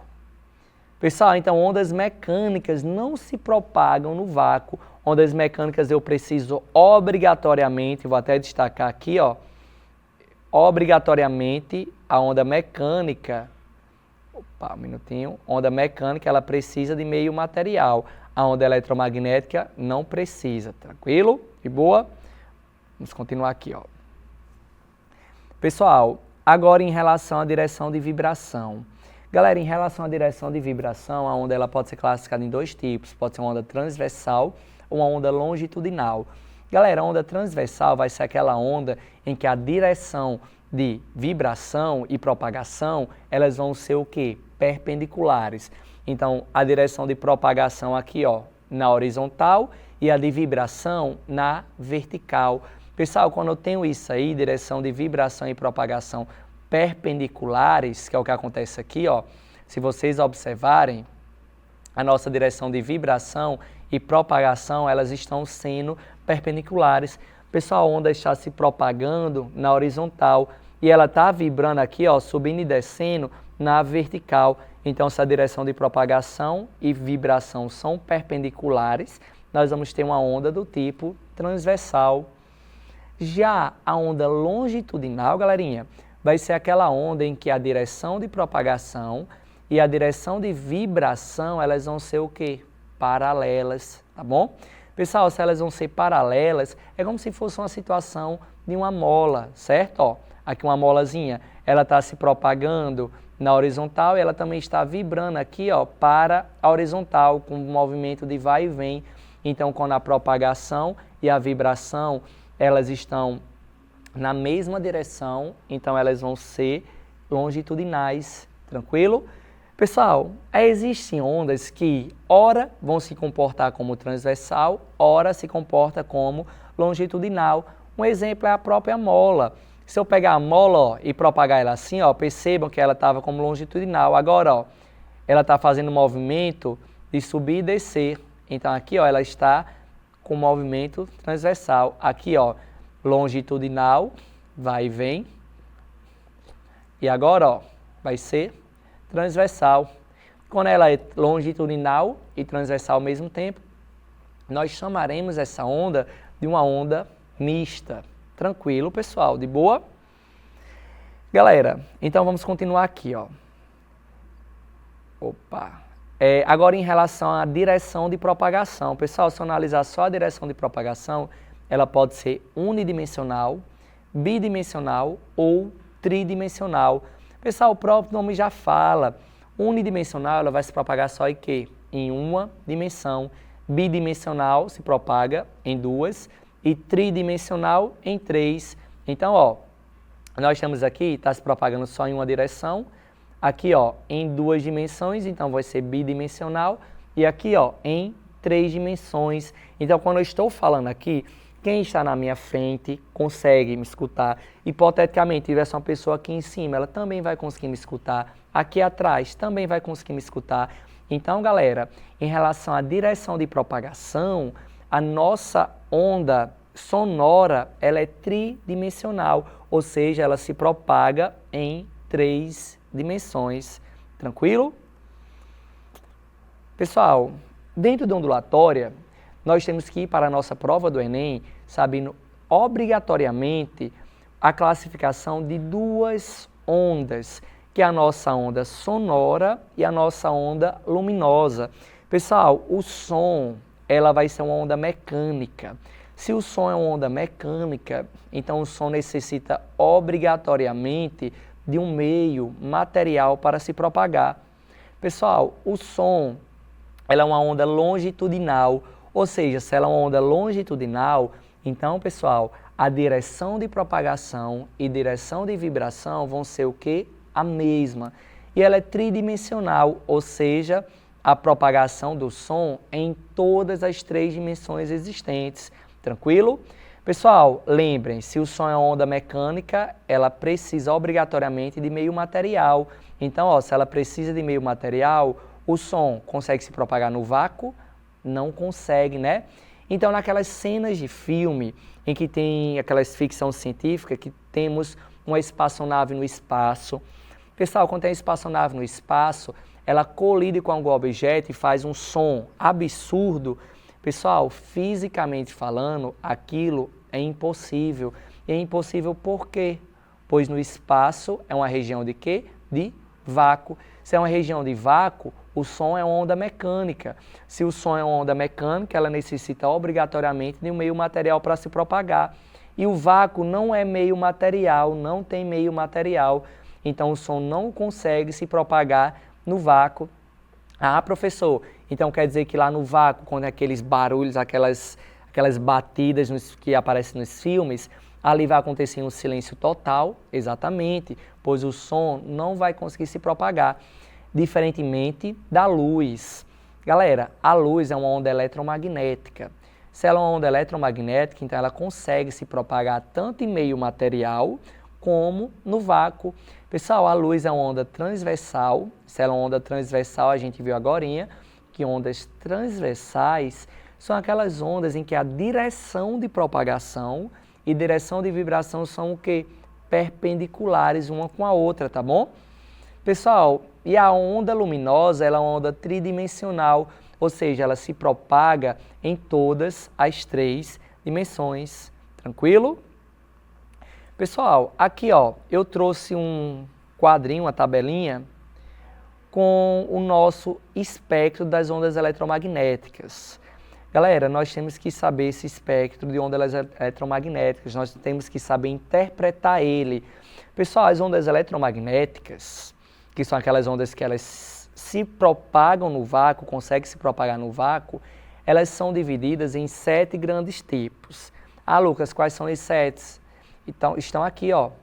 Ondas eletromagnéticas, elas podem se classificar como ondas de rádio, pode se classificar como micro-ondas, pode se classificar como ondas de infravermelho, pode ser classificada como luz visível, ultravioleta, raio-x e raio gama, certo? Tranquilo?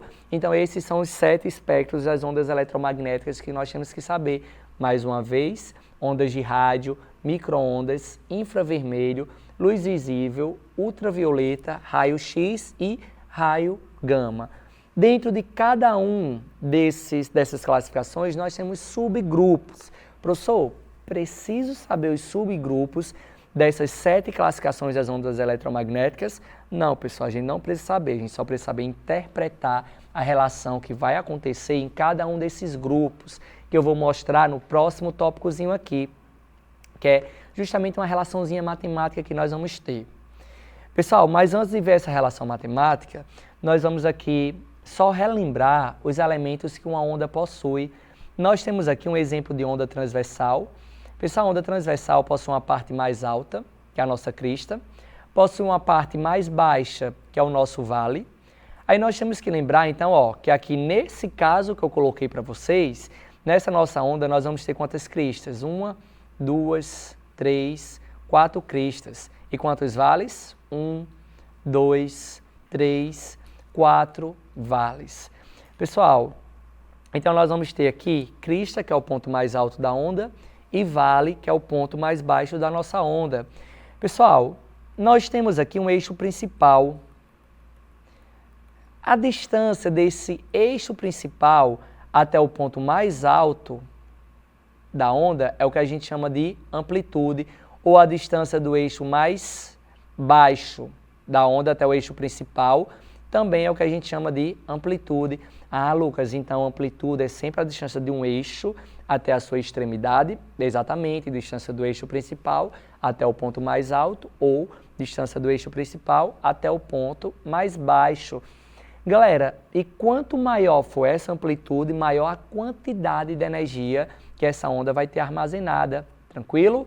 Galera, e a distância entre uma crista até a outra é o que a gente representa por essa letra grega, o lambda, e ela é justamente o que a gente conhece como comprimento de onda. Então, o comprimento de onda é a distância entre uma crista até a outra, ou entre um vale até outro. Então, isso que vai ser o comprimento de onda. Então, esses são os nossos elementos básicos que uma onda vai ter, tá bom? Pessoal, além de saber desses elementos básicos, nós temos que saber o seguinte: existem 2 coisas que a onda possui, é o período e a frequência. Pessoal, o período é representado pela letra T maiúsculo e a frequência é representada pelo F. Nós temos que lembrar o seguinte: período ele vai ser relacionado ao tempo, ou seja, é o tempo necessário para acontecer uma oscilação. Ah, Lucas, mas o que é uma oscilação? Pessoal, a oscilação ó, é quando a onda vai, por exemplo, de uma crista até outra. Então, ó, aqui nós temos uma oscilação, ou de um vale até outro vale. Então, ó, aqui nós temos outra oscilação. Pessoal, ou então, ó, 3 nós consecutivos, por exemplo, se eu estou começando desse nozinho aqui, então, ó, a oscilação vão ser 3 nós consecutivos. Então, ó, 1 nó, 2 nós, 3 nós, e nó é sempre um encontro da onda com o meu eixozinho principal, tá bom? Pessoal, Então, se aqui eu estou levando 10 segundos para fazer essa movimentação, essa oscilação, então meu período é de 10 segundos. Lembrando que no Sistema Internacional da Física, a unidade de tempo, ou seja, a unidade de períodos tem que ser o segundos, tá bom?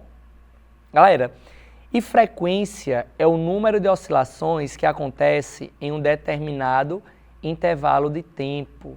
Então, ó, a frequência vai ser o número de oscilações que acontece em um determinado intervalo de tempo. Tranquilo? Pessoal, se eu colocar então que eu tenho uma oscilação, então aqui ó, o número de oscilações é 1, aí a gente lembra que o tempo que leva para acontecer uma oscilação é o que a gente chama de quê? Ó, de período. Então o período aqui é o tempo que leva para acontecer uma oscilação. Então ó, aqui vai ficar 1 sobre o período. Galera, então a gente percebe que a frequência é o inverso do período, fica 1 sobre T, tá bom? Então nós temos que sair dessa parte da aula sabendo os elementos da onda, quais são mesmo, crista, que é o ponto mais alto, vale, que é o ponto mais baixo, comprimento de onda, que é a distância entre duas cristas consecutivas ou dois vales consecutivos, tranquilo? Pessoal, nós vamos ter uma fórmula muito importante, uma equação matemática muito importante. Essa equação é o V, que é velocidade, igual ao lambda. O lambda ó, é comprimento de onda e F é a frequência. Galera, no sistema internacional, nós temos que lembrar que a velocidade ela tem que ser dada em metros por segundo. O comprimento de onda, que é o lambda, no sistema internacional, ele é dado em metros. E o F, que é a frequência, no sistema internacional ele vai ser dado em hertz, tá bom? Pessoal, se ele é dado em hertz, o hertz aqui ó, é justamente relacionado a 1 sobre o segundo, que é a unidade do nosso período. Então, ó, vamos lá fazer uma questãozinha. Questãozinha do Enem. O sonorizador é um dispositivo físico implantado sobre a superfície de uma rodovia, de modo que provoca uma trepidação e ruído quando dá passagem de um veículo sobre ele, alertando para uma situação atípica à frente, como obras, pedágios ou travessia de pedestres. Ao passar sobre os sonorizadores, a suspensão do veículo sofre vibrações que produzem ondas sonoras, resultando em um barulho peculiar. Considere que um veículo passe com velocidade constante igual a 108 km por hora. Pessoal, então vamos retirar aqui as unidades, ó, os valores, os dados. A velocidade do veículo está a 108 km por hora. Cujas faixas são separadas por uma distância de 8 centímetros. Pessoal, então, ó, nós vamos ter aqui a primeira faixa, segunda faixa, terceira faixa, para justamente essa trepidação quando o carro passar. E ele diz que a distância entre essas faixas aqui, ó, é de 8 centímetros. Pessoal, se essa distância é 8 centímetros, isso é justamente o nosso o quê? É justamente o nosso comprimento de onda. Então, o comprimento, que é a distância entre duas cristas, está sendo exatamente 8 centímetros. Aí a questão quer saber o seguinte, ele quer saber qual é a frequência da vibração do automóvel percebida pelo condutor durante a passagem nesse sonorizador é mais próxima de. Pessoal, ele quer saber a frequência, é aproximadamente quanto. Vamos lá. A questãozinha que está falando de ondas sonoras. Se fala de ondas sonoras e está dando velocidade, comprimento e quer saber frequência, só existe uma relação matemática que nós podemos ter aqui, ó. É velocidade igual ao comprimento de onda vezes a frequência. Pessoal, quando a gente tem aqui, ó, nós vamos lembrar que no sistema internacional o V é velocidade e tem que ser dado em metros por segundo. O lambda é o comprimento de onda e no sistema internacional o comprimento de onda tem que ser dado em metros. E F é o que ele quer, que é a frequência. Então, ó, nós já temos todos os valores, agora é só substituir. porém tomando cuidado com o seguinte, ó, a velocidade está em quilômetros por hora e nós não podemos deixar a velocidade em quilômetros por hora. A velocidade tem que ser em metros por segundo. Então, ó, nós vamos transformar aqui para metros por segundo. Aí nós vamos lembrar que de quilômetro por hora para metros por segundo, nós vamos dividir por 3,6. Então, ó, quando a gente realizar essa divisão, 108 por 3,6 vai dar exatamente 30 metros por segundo. Então, ó, a velocidade aqui vai ser de 30 metros por segundo, igual ao comprimento de onda. Ah, Lucas, é só pegar aqui, ó, e colocar 8, né? Pessoal, tome cuidado. O comprimento de onda está em centímetros. Então, nós temos que transformar tudo para metros. Aí, para transformar para metros, é só lembrar que 1 metro são 100 centímetros. Ou lembra da escadinha de transformação. Quilômetro, hectômetro, decâmetro, metro, decímetro, centímetro e milímetro. Pessoal, para transformar de centímetros para metros, centímetros está aqui, ó, tenho que mover 1, 2 casas decimais para a esquerda. Então, eu vou ter que pegar a minha vírgula, que quando não aparece está à direita do último número, e vou ter que mover 2 casas decimais para a esquerda. Então, quando a gente fizer isso aqui, ó, nosso comprimento de onda vai ficar exatamente 0,08 metros. A gente vem aqui, ó, e substitui 0,08 vezes a frequência, que é o que ele quer saber. Galera, 0,08 está multiplicando, passa para o outro lado dividindo.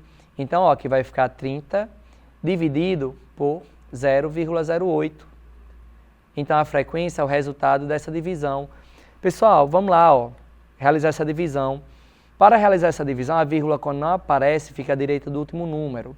Aqui, ó, no nosso 0,08, vou retirar a vírgula. Para retirar a vírgula, eu tenho que mover 2 casas decimais para a direita. Pessoal, se embaixo eu movo 2 casas decimais para a direita, em cima eu também vou mover 2 casas decimais para a direita. E quando a gente move esse espaço vazio, a gente completa com 0. Então, pessoal, a nossa frequência aqui, ó, vai ficar 3.000 dividido por 8. Então, só realizar essa divisão. Quando a gente vem aqui no cantinho e fizer 3.000 dividido por 8. Então, ó, 3 por 8 não dá, vou pegar o 30. 30 por 8 aqui vai dar um 3. 3 vezes 8, 24. 30 menos 24 sobra 6. Baixa um 0, fica 60. Pessoal, agora, ó, aqui vai ficar um 7. 7 vezes 8 vai dar 56. 60 menos 56 sobra um 4. Aí baixa o 0 que sobrou, fica 40. E aqui, ó, vai dar um 5. 5 vezes 8 fica 40. Então, zera tudo. Então, 3.000 dividido por 8 vai ficar exatamente 375. Então, a nossa frequência fica 375 e a unidade no sistema internacional é o nosso Hertz. Então, pessoal, essa que vai ser a nossa resposta, gabarito, letra C. Tranquilo?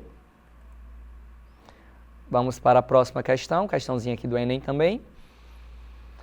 Uma manifestação comum das torcidas em estádios de futebol é a ola mexicana. Os espectadores de uma linha, sem sair do lugar e sem se deslocarem lateralmente, ficam de pé e se sentam, sincronizados com os da linha adjacente, ou seja, da linha vizinha. O efeito coletivo se propaga pelos espectadores do estádio, formando uma onda progressiva conforme a ilustração. Calcula-se que a velocidade de propagação dessa onda humana é de 45 km por hora e que cada período de oscilação contém 16 pessoas. Pessoal, então, cada período de oscilação vai ter exatamente 16 pessoas que se levantam e sentam organizadamente e a distância entre cada pessoa é de 80 centímetros. Nessa ola mexicana, a frequência da onda em Hertz é um valor mais próximo de... Pessoal, quer saber o valor aproximado da frequência da onda? Vamos lá, falou de onda, falou de velocidade de onda, de frequência, então nós vamos aplicar a equação de velocidade igual a lambda vezes a frequência. Pessoal, agora ó, só substituir os valores. Ah, Lucas, é só pegar os valores que aparecem aqui e colocar aqui na equação? Tomem cuidado, pessoal. Nós temos que sempre ter atenção às unidades de medida. A gente viu no slide anterior que a unidade de velocidade no sistema internacional tem que ser o quê? Metros por segundo. Comprimento tem que ser em metros. Se vocês observarem, a velocidade está em quilômetros por hora e o comprimento em centímetros. Então, nós vamos ter que transformar aqui. Então, ó, vamos lá transformar. Velocidade vai ser 45 quilômetros por hora. Pessoal, se a velocidade vai ser 45 km por hora, vamos transformar para metros por segundo. Aí nós vamos lembrar que para transformar de quilômetro por hora para metros por segundo, a gente divide por 3,6. Quando a gente realizar essa divisão aqui, ó, vamos lá, 45 por 3,6. Pessoal, do jeito que está aí, não podemos dividir, pois a quantidade de casas decimais é diferente. Então, vamos igualar as casas decimais. O 3,6 tem uma casa decimal, o 45 não tem nenhuma. Então, ó, a gente acrescenta um zero. Quando a gente acrescenta o zero, agora sim, mesma quantidade de casas decimais. Aí, ó, nós vamos só retirar as vírgulas e fazer essa divisão normalmente. 450 dividido por 450 dividido por 36. Então, ó, vamos realizar essa divisão aqui. Aqui vai dar 1, que fica 36. Aqui sobra 9. Pessoal, baixa o zero. 90 para 36, aqui vai dar um 2. 2 vezes 36, 72. Quando a gente fizer essa subtração aqui, 90 menos 72 dá 180. Pessoal, não tem mais como descer ninguém aqui. E para continuar a divisão, então, ó, nós vamos colocar uma vírgula aqui e um zero. Então, fica 180 para 36, que vai dar um 5. 5 vezes 36, 180. Sobra zero. Então, ó, a velocidade vai ser 12,5 metros por segundo. Então, ó, nós vamos colocar aqui, velocidade 12,5, igual. Galera, agora o comprimento de onda. Vamos lá. O comprimento de onda, tome cuidado. A questão diz que a distância entre cada pessoa é de quanto? 80 centímetros. Então, ó, aqui é 80 centímetros. Aqui, ó, mais 80 centímetros. Aqui, mais 80 centímetros. Aqui, mais 80 centímetros. Ah, professor, mas isso aí já é uma oscilação completa? Não. A questão falou aqui, ó, que a oscilação completa... Opa, um minutinho. A oscilação completa, pessoal, vão ter exatamente 16 pessoas. Cada oscilação vai ter exatamente 16 pessoas. Pessoal, então eu preciso ver qual vai ser a distância total com essas 16 pessoas. Ah, Lucas, se a distância entre cada pessoa é de 80 e são 16 pessoas, é só multiplicar 80 vezes 16, né? Não, pessoal, tome cuidado. Ele já colocou a imagem para exemplificar isso. Pessoal, percebam aqui, ó, que o meu 80 está aparecendo quantas vezes? 1, 2, 3, 4 vezes, certo? E eu tenho quantas pessoas? 1, 2, 3, 4, 5. Então perceba que a quantidade de vezes que essa distância vai aparecer é um número a menos que a quantidade de pessoas. Então, se eu tenho 16 pessoas, esse meu 80 vai aparecer exatamente 15 vezes. Então, nós vamos ter que multiplicar aqui 80 vezes 15. Pessoal, quando a gente multiplicar isso aqui, ó, fica 1.200 centímetros. Porém, como a questão quer em metros, pois é sistema internacional, 1.200 centímetros vão ser o quê? Ó, 12 metros vezes a frequência. Pessoal, 12 está multiplicando, passa para o outro lado dividindo. Então aqui ó, vai ficar 12,5 dividido por 12.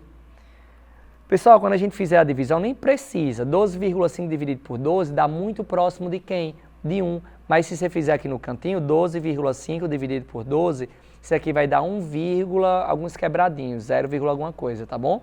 Ou seja, como a questão quer saber o valor mais próximo, então a resposta, letra C. Tranquilo? Pessoal, Então, ó, a gente finaliza essa parte inicial da ondulatória aqui. Espero que vocês tenham compreendido o conceito de ondulatória, tenham compreendido os elementos de uma onda. Vocês têm que sair da aula de hoje sabendo também relacionar a nossa equação fundamental da onda, que é essa, velocidade igual a comprimento vezes frequência. Na nossa próxima aula, nós vamos continuar a ondulatória vendo justamente as características que uma onda vai ter. Nós vamos ver justamente a fisiologia das ondas e os fenômenos ondulatórios, tranquilo? Até a próxima, pessoal! Vidinhos, e depois dessa aula de física, o nota 10 de hoje tá off. Não! Com a proximidade da prova, esse é o momento da gente começar a desacelerar e focar no que você já aprendeu. Sim. E se durante esse último mês bater aquele desespero, aquela ansiedade, vem aqui, conversa com a gente, manda o seu desabafo aqui nos comentários. Tá me doendo muito em meu vivo no meio artístico, cara. Eu respeito muito cada coração existente nessa terra. Manda mensagem pra gente lá no Instagram, porque o Nota 10 tá aqui pra ensinar, mas também pra apoiar cada um de vocês. Então é um lugar que a gente precisa ouvir e a gente precisa aprender. Eu vou ficando por aqui, mas já tem mais aula e mais conteúdo para preparar você para o Enem 2024. Tchau, tchau!